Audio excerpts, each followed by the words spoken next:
Hi అండి అందరికీ. ఈరోజు మనం పుల్లగా, కారంగా నోరూరించే ఎగ్ పులుసును సింపుల్‌గా ఎలా తయారు చేసుకోవాలో చూద్దాం.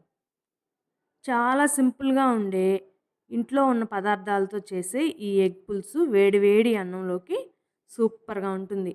మరి ఆలస్యం చేయకుండా రుచికరమైన ఎగ్ పులుసు ఎలా చేయాలో చూద్దాం. దానికోసం ముందుగా స్టవ్ ఆన్ చేసుకొని, పాన్ పెట్టుకొని 2-3 టేబుల్ స్పూన్స్ ఆయిల్ వేసుకోవాలి. ఆయిల్ బాగా హీట్ అయ్యాక కొద్దిగా ఆవాలు, జీలకర్ర వేసుకోవాలి. అవి బాగా వేగాక, చిటపటలాడాక ముందుగా మనం కట్ చేసుకున్న 2 మీడియం సైజ్ ఆనియన్స్ కూడా వేసుకోవాలి. వీడియోలో చూపిస్తున్నట్టుగా చిన్న చిన్న ముక్కలుగా కట్ చేసుకుంటే సరిపోతుంది. ఇప్పుడు ఒకసారి బాగా కలపాలి. ఆనియన్స్‌ని బాగా కలిపాక ఇప్పుడు కొద్దిగా కరివేపాకు కూడా వేసుకోవాలి.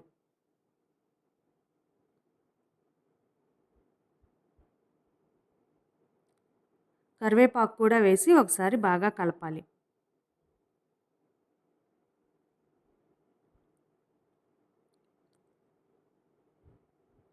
అలాగే మీ రుచికి సరిపడినంత ఉప్పు కూడా వేసుకోవాలి. ఉప్పు కూడా వేసి ఒకసారి బాగా అంతా కలిసేలాగా కలపాలి. ఉప్పు వేయడం వల్ల ఆనియన్స్ త్వరగా మగ్గుతాయి.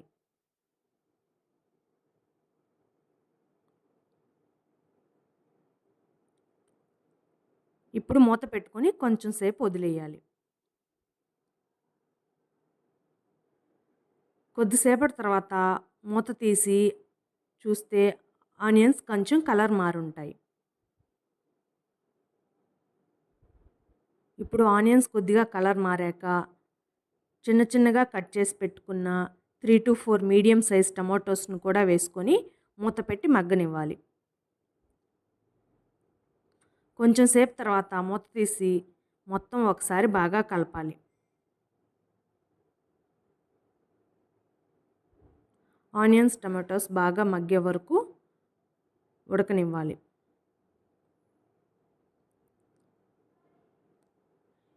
ఇప్పుడు మూత తీసి చూస్తే ఆనియన్స్, టమాటోస్ బాగా మగ్గి ఆయిల్ పైకి రిలీజ్ చేస్తున్నప్పుడు కొద్దిగా పసుపు, మీ రుచికి తగ్గ కారం వేసుకొని ఒకసారి బాగా కలపాలి.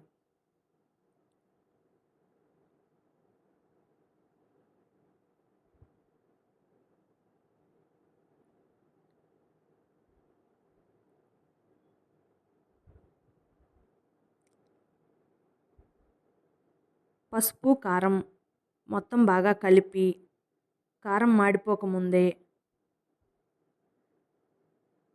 మనం ముందుగా నానబెట్టుకున్న చింతపండును గుజ్జును నీటితో కలిపి వేసుకోవాలి.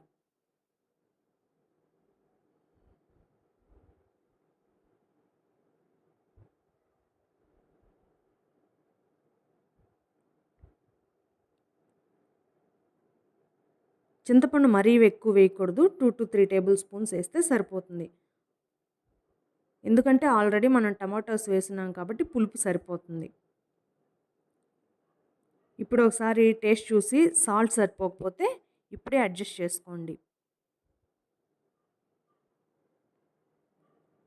ఇప్పుడు చింతపండు పులుసు ఉడికాక ముందుగా ఉడికించి చాకుతో ఘాట్లు పెట్టుకున్న కోడిగుడ్లను వేసి కొంచెం సేపు ఉడికించాలి.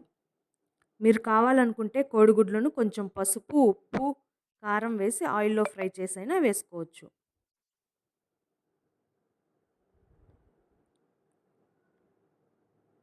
ఇప్పుడు పులుసు చిక్కబడి దగ్గరకైనప్పుడు స్టవ్ ఆఫ్ చేసుకోండి. అంతే. ఎంతో టేస్టీగా, పుల్లగా, కారంగా ఉండే ఎగ్ పులుసు రెడీ. మీకు ఈ రెసిపీ